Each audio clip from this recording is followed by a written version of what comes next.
Guys, welcome back to another episode of the Ike Mma podcast. I'm joined in studio with the with Shemrock Bjj, and but there's another nickname that they've given you, Mr. Liverpool.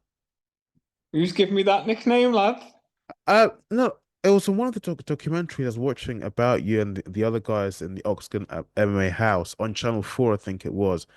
Like you, they used it just and they titled the documentary the biggest and the fastest rising mixed martial arts star in England and the UK at the moment. I'll take it. I'll take it. I don't think I am, but I'll take it. Look, it's been a while since I spoke to you. Look, how are things? And with the next big event, next big fight, literally just around the corner. How are you feeling? How is everything? Your nerves and your health and physically, how are you doing? I don't get nervous, lad. Like, especially not this far out. I'm confident in my skills. I'm confident I'll smash any man they put in front of me. Training's been good. A week away now, lad. It's just the hard part, making weight. This fucking the weight cuts are harder than the fights I normally have, lad. So. Yeah. Once I make weight and rehydrate, I'm gonna be a big boy in there, lad, and he's gonna be shocked when I'm standing in front of him. How is the weight cut coming? Is it when the more you do these fight camps and weight cuts, do they get easier or do they get hard? Because as you're doing them We more get and more, harder. because you're getting older and older, isn't it? Is it?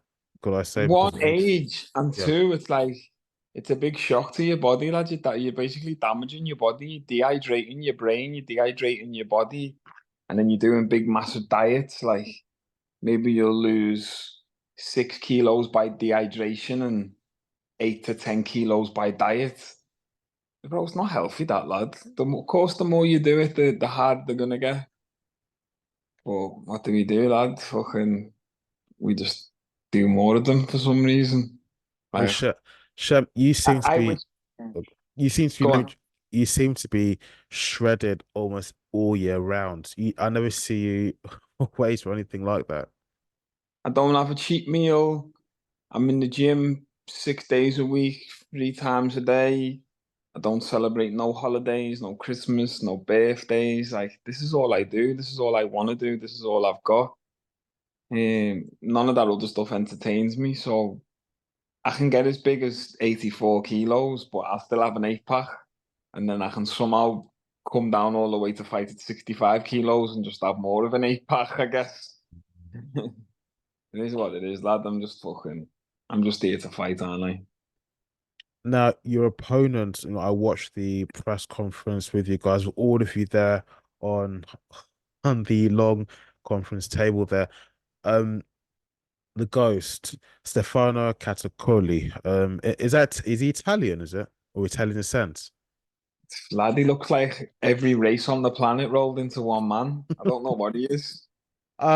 What do you make of him? How do you see the fight going, and what's your fight plan once you get into the octagon there with him? What do I make of him first off? I think he's 7-1, so it's his time to get an opportunity like this. But he hasn't fought the caliber of guys I fought. Personally, I believe he might tell you otherwise. I do feel like he's not as well rounded as me. He likes to come forward and try and impose his will, but his striking's not the greatest. He doesn't really have any finishes, especially not with the hands or any knockouts. If he does have finishes, the submissions. Um, I feel like he's gonna try and come and wrestle heavy. I feel like he thinks that's his path to victory, but my grappling's just on another level. And if he stands in front of me on the feet, I will definitely knock him out. But let's see on the night, anything can happen. I'm ready for all outcomes. I'm ready to submit him. I'm ready to knock him out. One thing for certain is I will finish him. I know that. I've seen you fight enough times to know that it's like it's impossible for you to not win, as in you always seem to come out with the win. You always seem to come out victorious. So I'm good at, lad, innit? I don't have nothing else, lad, so I better be winning fights. Um, I can't mix up everything I want to say. heard in a recent interview that one of the things that you always wanted to become when you're a lot younger, when probably you were a teenager, preteen, was that you wanted to become an athlete. But now, I mean, I think I can say, well, there's some people who might still challenge me on this, that you are now an established mixed martial arts fighter. At least here in the UK and probably on the European continent, there is no one who doesn't know who you are, at least within combat sports anyway. I mean, do you think that becoming a mixed martial arts fighter, you kind of accomplish that dream, that goal? Um, don't know, lad. Like it was when I was that's when I was a kid, and I wanted to be in the Olympics. I wanted to be a 100-meter sprinter. That was like my first dream as a kid, to be an athlete. Obviously, I got older. Then I wanted to be a criminal. I wanted to be a drug dealer. At some point, I wanted to be a footballer. Then I wanted to be a fighter. Fuck knows what I want to be, lad. I just want to be successful. That's all I know. Um, like honestly, I don't care if people know me. I don't care if they recognize me. I just love to fight, lad, and that's why I do this. As long as I keep getting opportunities to fight on big stages at the highest level, I'm happy. And as long as I can make money to support my family and look after my loved ones and put food in my belly and clothes on my back, I'm even happier. When it's all said and done, lad, I don't want people to remember me. I don't want to be famous. I just want to live a normal life and be a normal guy and fade away into obscurity. But as it stands right now, I want to fight at the highest level against the best guys. But sadly, that's going to come with fame, isn't it? What can I do? But hopefully, when I retire, all that'll disappear. But you say you don't want to be famous, but if you're doing a sport that a lot of people almost, let me say, it's extreme, but a lot of people they enjoy watching it. At least the fight fans who are not toxic, especially on social media, they respect the fighters no matter the outcome of the fight.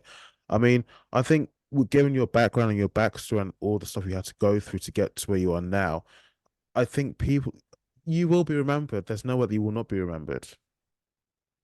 This is the pros and cons of the sport, lad. There's some parts of it I like, and there's some parts of it I don't like. Like I look at someone like Conor McGregor, who's probably the most famous. He's the most famous MMA fighter. He's probably the most famous athlete or one of. Like I would hate to be walking through any country in the world and just being mobbed by thousands of people when you just want to spend time with your family or you just want to take your kids to Disneyland or some shit and everyone's trying to mob you. Like that's my worst nightmare, lad. I don't want any of that. I just want to be able to walk through and just be a normal guy. Like obviously I love being in Liverpool and getting support of all my people. But when I leave and I go to fucking, I don't know, fucking Brazil, Spain, France, Germany, I don't want to be mobbed. Like, just leave me alone, innit? I'm just a normal guy, man. Well, yes, that's a very good point that you make because sometimes can become very overbearing, overwhelming, and even quite annoying. You just want to have some peace and mind, just have 5 minutes of peace with family and loved ones, just having a normal life. But I guess that is, like you said, one of the pros and cons of being very successful in what you do in the public limelight. Maybe I have to start losing then, don't I, lad? No, don't do that. No, please don't do that. Not a chance. Um, Look, what happened to your main Instagram account? Because I was going to ask you about the social media aspects of things and mixed martial arts. How it's just there's some silly things that of course have come out over the since I last spoke to you. But what happened to your account? Because I was looking for and I was thinking, God, um, uh, he's unfollowed me. I see I blocked him by mistake. Because sometimes the servers can do weird things, can unfollow people for don't whereby you've not done that yourself. But what happened?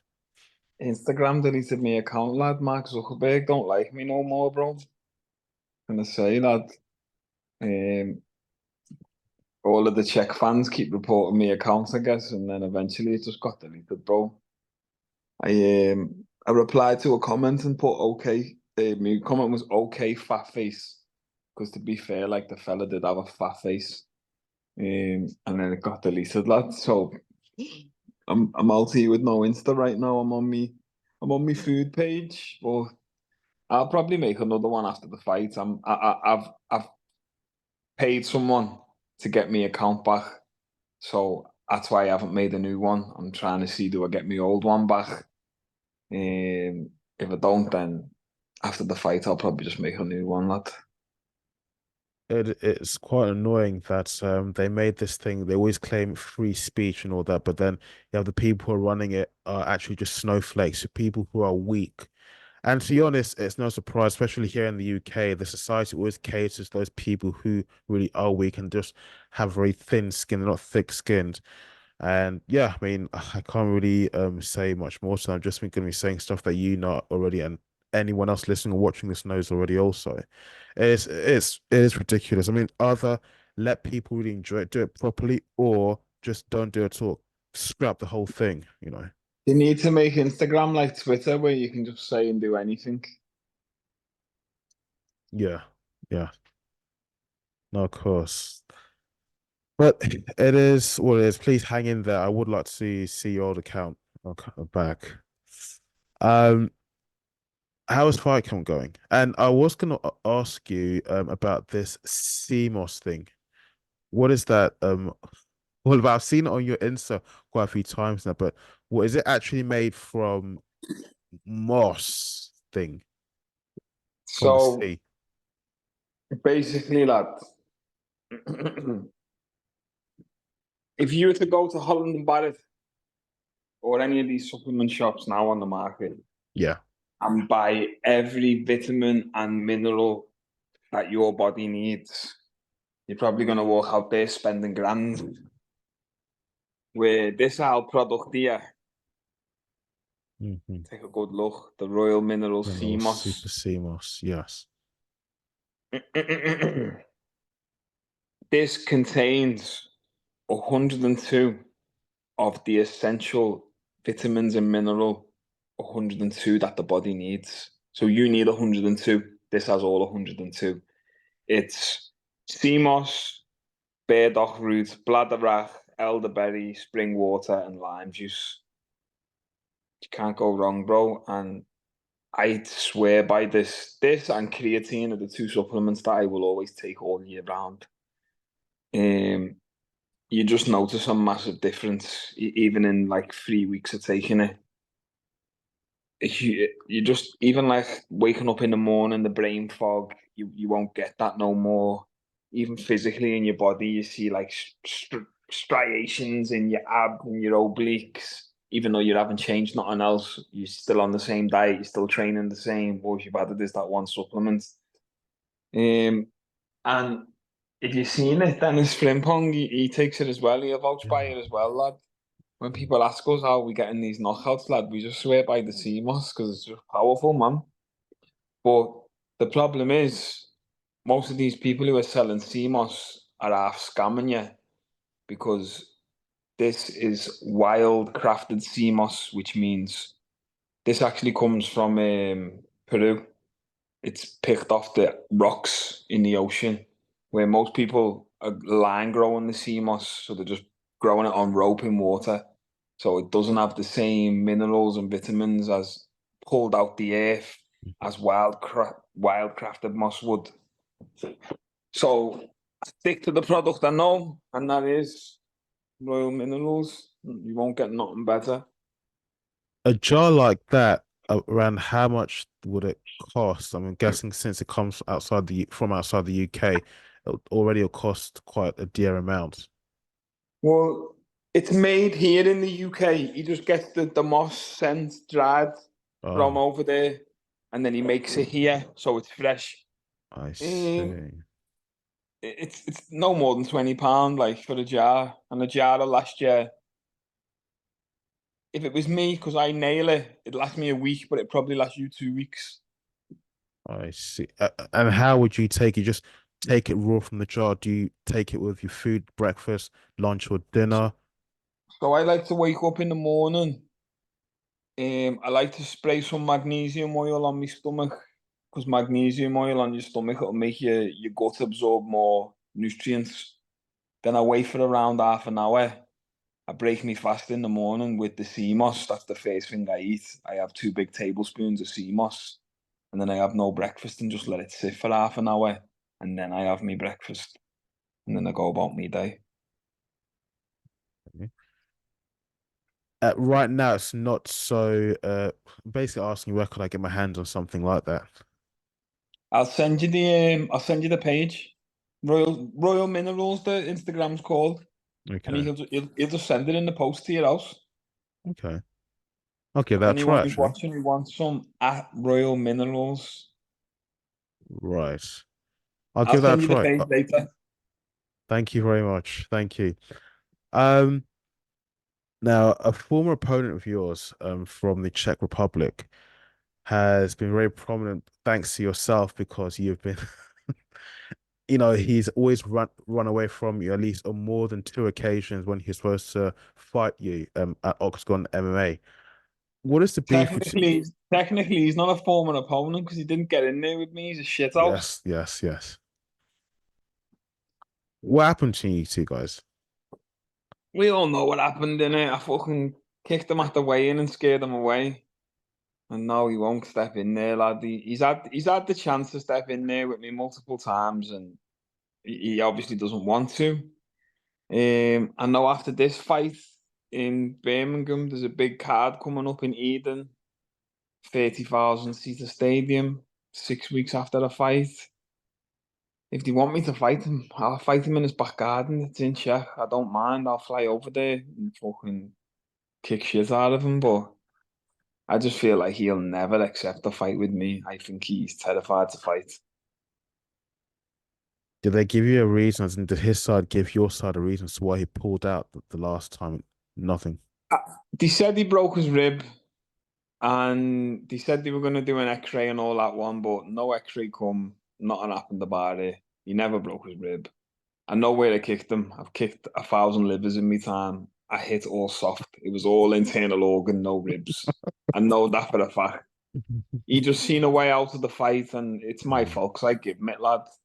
It is what it is, isn't it? We move. Yeah. And that's why I haven't been in the cage for fucking 10 months because of that cunt.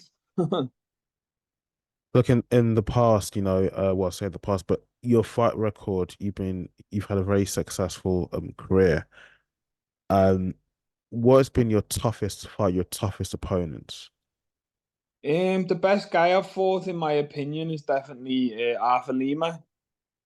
Um, I also think it was my toughest fight because 2 weeks before the fight, I dislocated my ribs, and I probably should have pulled out. Everyone told me to pull out, all the coaches, but I didn't. I didn't want to pull out on my debut. It was supposed to be against Jakob Bannock, and then about a week and a half out, I got a change of opponent to then Ike Mma, a completely different style, a completely different opponent. Um, Even you look at me physically in the fight where I've been bedbound and couldn't train for a few weeks, I was fucked, lad. I just didn't want to pull out. That fight obviously ended up going to a draw. And even though it was a tough fight, I still think I won that fight. Like, I've watched it a million times.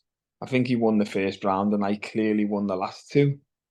It's weird because there's something going on with the people who do the statistics who work for Octagon, because it says even in the Jan Malik fight, I landed 0 significant strikes. But if I landed 0 significant strikes, how did I drop him? And how did I break my left hand when I was punching him up against the cage? And then if you look at the significant strikes on the Lima fight, it says that he landed 3 times as many strikes as I landed on him. But I was on top of him for 2 rounds. So how's he done that in one round? It just doesn't make sense. Like, it was a large majority of me on top of him, ground and pounding and passing his guard and stuff. But I don't know whether that swayed the judges a little bit on the night when they've looked up at the screen and seen the significant strikes and the fight was close. I don't know, but I feel like if you watch the fight back, lad, it's obvious I won 2 and 3 and he won the first. But not dwelling on the past, it is what it is. We move. Everything happens for a reason, and I'm here today. But I do half wish that they would have kept Lima in Octagon because I'd like to see him fight some other cunts. and I'd like to fight him again. Obviously, in the future, I want to Mhm. run that one back, but I think he's fighting in Bellator or somewhere else. I'm not sure. I don't know what's happened with him.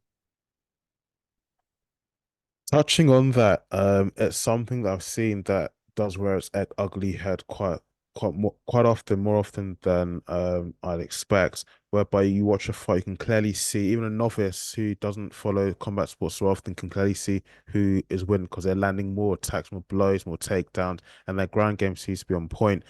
And then lo and behold, at the end of the fight, they announced that the other person who didn't seem to be doing much in the fight has actually won. And you do wonder, um, what were the judges thinking? Well, it has been suggested that after the fight, that the judges should also be invited to the press conference to kind of answer questions as to why they put the win to the other fighter when clearly it was the other fighters that should have won the fight. I don't think that should happen because I don't think judges should be in the public limelight. I don't think judges' identity should be known also. Um, like not publicly anyway. The name is sound, but like putting their faces on screen and stuff, you're gonna start getting judges who become as famous as fighters. I don't think that's a good thing for the sport. I do think to be a judge, you should have to be a former fighter or a former prominent figure in mixed martial arts. You can't just be fucking done a 6 week course and now you're the MMA judge all of a sudden, but you don't even train. Like I think that's crazy. But if you leave your fight to the judges and you get robbed, it's your own fault for leaving the fight to the judges. I say, lad, and it is what it is, isn't it? That's why I'm only coming for finishes. It's kill or be killed out here. A decision, win, to me still isn't a win. It's just they picked me to win on the night. I'm still finish is the only way to win, and I'm trying to always look for the finish. Look, last but by no means least, any shout outs you'd like to give? Yeah, just a big shout out to all my training partners who helped me in the camp. Big up Next Generation. Love all my sponsors, Reprimo, Grappler Soap, Rain, Raw Sports, Royal Minerals. I've forgot some sponsors, but there's more of yous. I love yous all. I you kind of remind me of just one question I really should have asked you before the shout outs, and that is at your gym Next Generation, training with Paddy Pimblett and God, I hate myself again, her name. The other girl. Uh Molly McCann. yes, the one they used to call, and I hate that nickname because well, you can't use it anymore now because she's always shredded. Meatball Meatball And, Molly. and But her name's Meatball Molly, not because what she looks like, but because what she used to work in Subway. really, Yeah, that's why her name's Meatball. I had no idea. Oh, Yeah, lad, she used to be the mascot, innit? I, Swear, lad, ask her that. I shouldn't Swear. laugh at that. I shouldn't laugh because she's done really well as a mixed martial arts Hey, fighter. that's a big come up, that lad. Yes. That's a serious working class come up, that. Yeah, Many people can absolutely. aspire to that. Mm, Imagine now you're working in Subway and you're thinking, I'm never gonna get out of this shitty job. And mm, then someone goes, what do you mean, lad? Molly used to work in here, lad. Look at her now. Do you get me? Everyone yes. needs to look at someone for inspiration, bro. I Hmm. think that's a massive thing. Yeah. But how they, as in how, what's it like training with them, especially the Paddy Pimblett, who I know has recently been married. One of the things that really kind of gets people is how he will shrink down and shred down for a fight. Then after the fight, don't know how he does it. It looks like something out of Hollywood, how they do it with AI. He just balloons back up again. It's ludicrous. I think he's a naturally big lightweight anyway. He enjoys his food and that when he doesn't have a fight. Mm. But even like in shape out of camp, he's still a big boy. Like now, he's looking. I don't know what he weighs, but he's looking like 88, 90 kg. But he's still got an 8 pack on him. Do you know what I mean? Yeah. But yeah, training with all them lads at Next Gen, we've got some serious killers. Like Paddy's doing his thing, Molly's flying. Nathan Fletcher now he's in the Ultimate Fighter. Luke Riley's probably about to sign to the UFC, or if he doesn't fight for the Cage Warriors belt, Gittins has just won the belt and defended it.